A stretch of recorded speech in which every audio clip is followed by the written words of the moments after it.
Ron Desantis and Greg Abbott send immigrants, one to Martha's Vineyard and the other to the home of VP Kamala Harris, in what could be one of the most epic trolls of all time. But of course, this move is eliciting imagery of Nazi Germany from our media class, and so it leaves us with the question, what should we think about it? We'll talk about that and more today on Indie Thinker.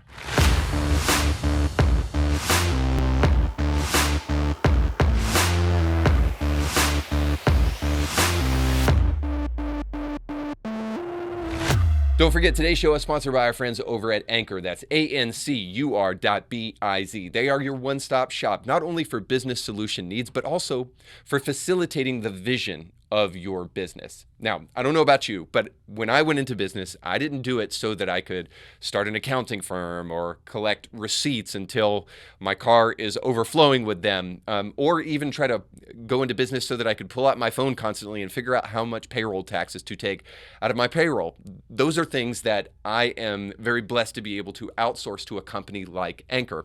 And so you should know that they're not just a sponsor of this show, they are also my accountants. So I can speak firsthand from experience that these guys will put legs underneath your vision. So don't waste time doing all of these tasks that you could outsource to another company that can do it with great excellence, that will free you up to do what you have been called to do with your business. So go over to ancur.biz today. And if you let them know that Indie Thinker sent you, they're running a special right now on payroll solutions. So go over there today and let them know that Indie Thinker sent you. Thanks for watching the show. Don't forget to like, share, and subscribe. Today, we're going to do what we do every week. We're going to crush echo chambers through the combination of faith and reason. As our culture moves further and further away from both of those things, we're starting to see some of the repercussions of it. So I think as we bridge those things back together, we'll start to see some of the solutions that we need to come back to at least a coherent society.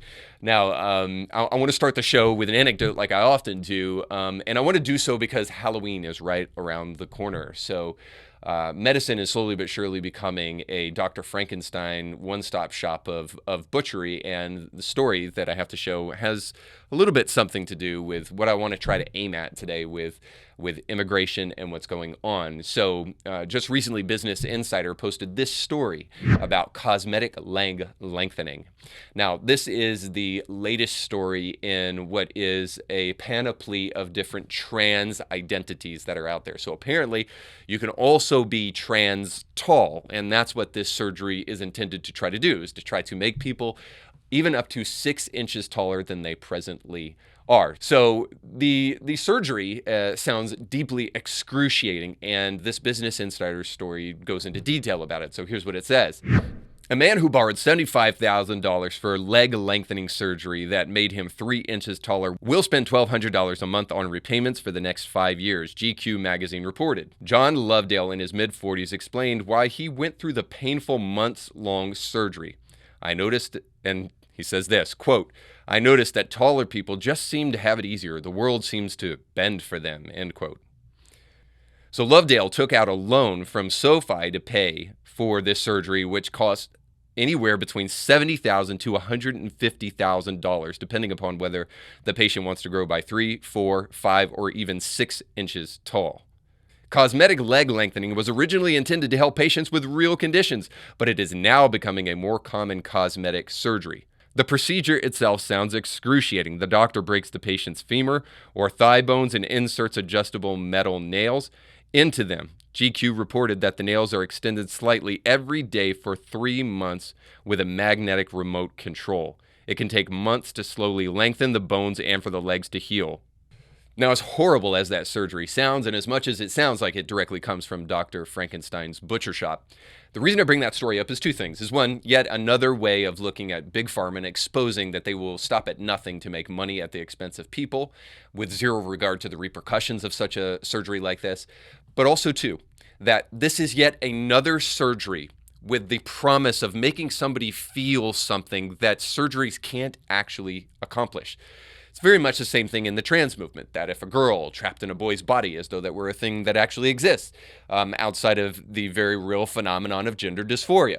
that if you get surgery for that, that it will automatically make you feel better. In the same way that unicorns exist, this surgery will take away the existential crisis that you're experiencing. Now, the same thing is happening with this lengthening surgery. Well, if you're just 3 inches taller or 4 inches taller at the expense of excruciating bone-crushing surgery, then your world will be totally different. Now, as a tall person speaking to any potential trans tall people out there, I just want to tell you, sure, it's easier to reach things up above on shelves, but just wait till you get a little bit older and then you start bending down. My back. Suffice to say, the reason I bring the story up is just this, is that the further we move away from things like Christianity in the American West, we're experiencing more and more existential crisis. And we're looking for something to scratch the itch of meaning and the purpose for our existence, but we will never find it under the blade of a cosmetic surgeon, whether it be in the transgender movement or in the trans tall person movement.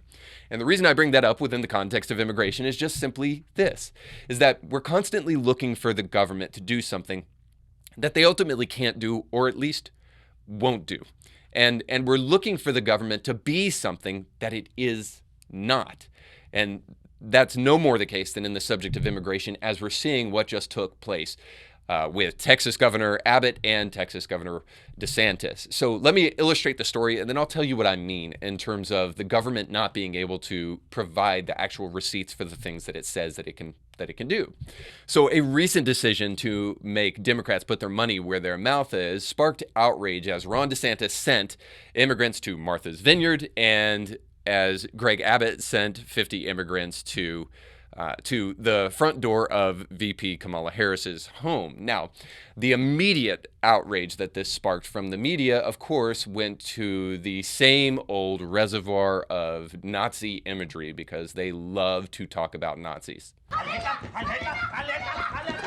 However, the real problem, as always, is not that the Democrats are demonizing their opponents, which is the most superficial and simple-minded thing a person can do, but actually, the real shocking thing about all of this is that it shows that the Democrats possess so much false compassion and know so little about the perils of actually coming into America from Mexico.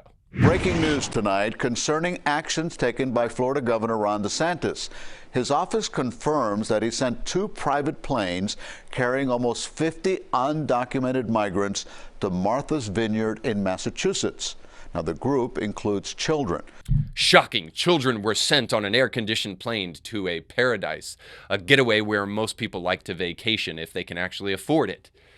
For those who actually care to really pay attention, things that happen on the border in border towns are way worse than this on a monthly basis. Check this out. ¿Tienes 8? Want me to go sola? Right here we have an 8-year-old unaccompanied minor. She's going to show me her number, her phone number. That's her only source of ID. ¿Eso te lo escribió tu mamá para encontrarlo a tu primo? Sí.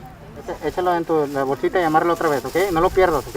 Al final cuando el bordo te diga, le dice, este es mi número para que me hables a mí, ¿ok? So if you want to pour out your bleeding heart, this is a great opportunity to do so, because little children are sent over the border unattended like this all the time. And ultimately, what these men were just doing was trying to actually get people to pay attention to this.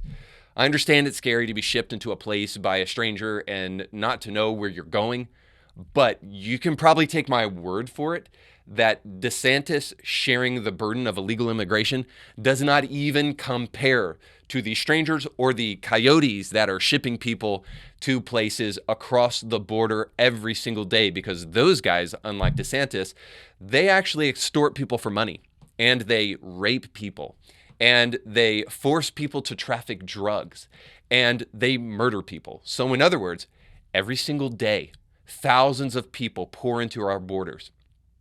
And only now, these pearl-grasping virtue signalers seem to care about it. For most of our elitist class, this is out of sight and out of mind. As long as you don't have to see it, then you don't have to care about it. But the moment it shows up at your doorstep, then we get to fake like we care. Authentic compassion doesn't hop in front of the line during a midterm election. It actually cares about things that are going on a regular basis and how the Biden administration is actually handling things on a regular basis. And this is how they're doing. And this is a report from Breitbart, who I don't often like to quote, but frankly, you can get this report almost anywhere because it's just plain facts. Quote, the illegal immigration crisis at the U.S. southern border presents a national security threat and a humanitarian catastrophe for the vulnerable people involved. Illegal migration to the United States has reached monumental levels since the Biden administration entered office. Since January 2021, U.S. law enforcement has encouraged over 2.6 million migrants trying to enter the United States illegally from Mexico, Northern Central America, and countries beyond. Now listen to this.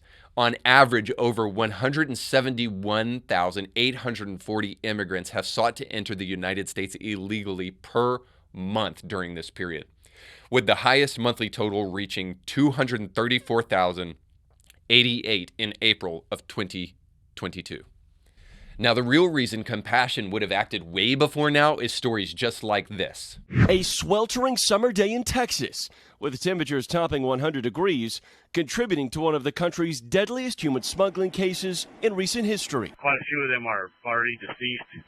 The tragedy unfolding Monday in a rural part of San Antonio. 46 people found dead in the back of this stifling truck. The first calls coming in just before 6 p.m. The truck driver is running southbound on foot along the railroad tracks. Police say a local worker made the terrible discovery after hearing cries for help. Authorities found the abandoned semi-truck with its doors partially opened. We're not supposed to open up a truck and see stacks of bodies in there. Officials say the likely cause of death, heat stroke. Now, you might think I just chose that story because of the similarity in numbers here. 46 dead in the back of a truck and 50 migrants shipped to Martha's Vineyard and 50 shipped to the front door of Kamala Harris's home. But you'd be wrong. The reason I chose that story is because the media does not cover almost any of the plight and the stories of people that are traveling through the interior of Mexico to get to America. So I found it actually really, really hard to actually even find any stories that cover what takes place. They seem all but uninterested in telling that story, but only want to tell the story when it involves Republicans who are doing things that actually make them wake up to what's really going on. Now, the reason I bring all of this up is a couple of things, is that right now we're hearing the Democrats call to investigate Ron DeSantis for misappropriation of funds. And according to the Washington Post, quote, scrutiny mounts over DeSantis's use of state funds for migrant flights. So we're told in this Washington Post story that DeSantis used $12 million of taxpayer funds to send undocumented migrants from his state to Martha's Vineyard. And we're supposed to, I guess, feign outrage at the fact that this just took place.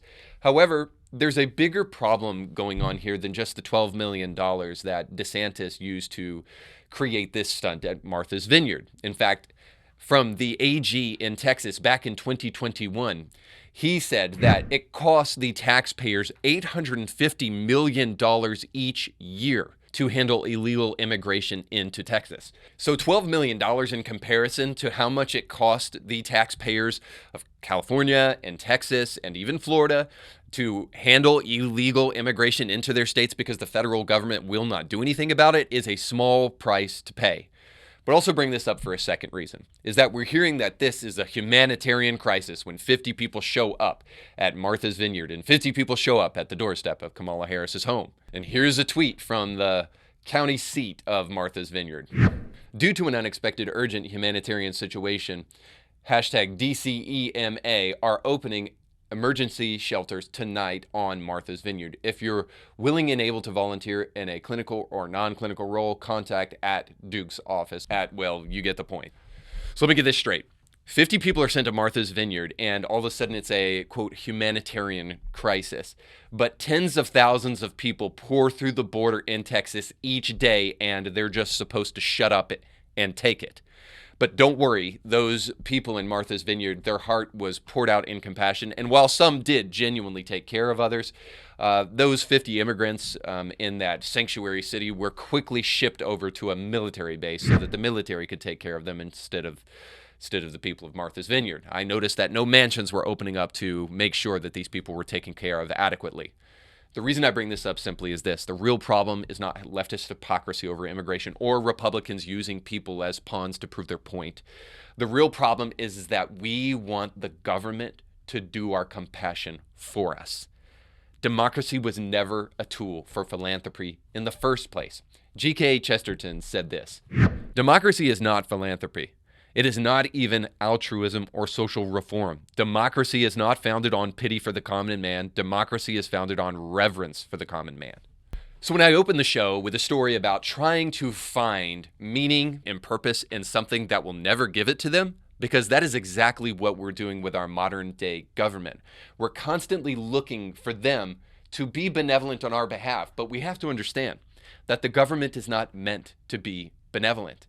And we're seeing that before our very eyes. All of the claims of compassion and benevolence on the left seem nothing more than a hypocritical stance.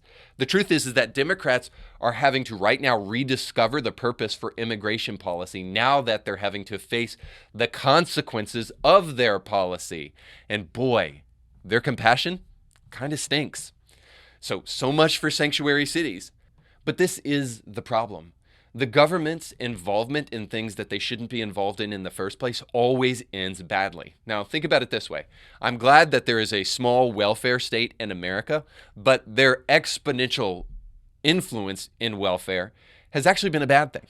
Their influence in adoption, their influence in healthcare, and then ultimately in vaccines, all didn't end too well. I mean, it's a small step from them saying you have to have government-approved health insurance to them saying now you must stick this government health procedure into your body. And it's ultimately just this constant cycle of idiocy. The government creates problems so that then they can become the solution for the problem, all the while stretching the bounds of what government was intended to do in the first place. Essentially, Desantis and Abbott are only saying this: the federal government is the problem. And if they won't fix it or won't listen to us, we will make them listen. And it's hard to fault them for wanting to get the federal government to listen when they're the ones causing the problem. So expecting benevolence from the government is like expecting customer service at Walmart. What we can't do is hope that they will do the right thing, because they haven't in the past. So what we can do is we can try to help them see the consequences for what they are doing. And that's, I think, what Desantis and Abbott were trying to do in the first place. But I think it's important to understand, yet again, the importance of democracy, the importance of what our government was really intended to do in the first place, so that we will quit asking it to do the thing that it was never intended to do, and so that we won't keep on finding ourselves in this situation. Ronald Reagan said this: democracy is less a system of government than it is a system to keep government limited, unintrusive, a system of constraints on power to keep politics and government secondary to the important things in life, the true sources of value found only in family and faith. So you see, the American government was merely an institution to allow you the freedom to do the things that so often we want the government to do for us.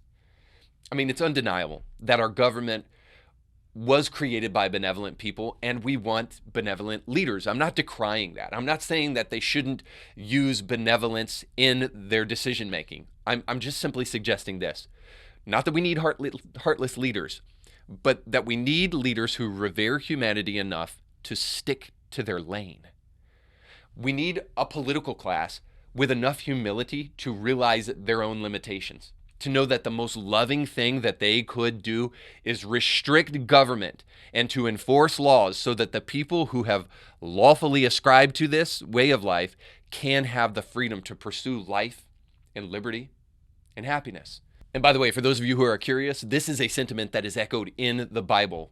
In the book of Timothy, it says this, and this is 1 Timothy 2:2. Pray for kings and all who are in authority so that we may lead a tranquil and quiet life in all godliness and dignity. So in other words, that scripture verse just tells Christians this, that the role of kings or political leaders is just simply that they would have the sense to help people lead quiet and peaceable lives. That's what they're supposed to do, so that those people can then go and live the lives that they need to and create the institutions they need to that will truly be benevolent and truly do the things that the government cannot do.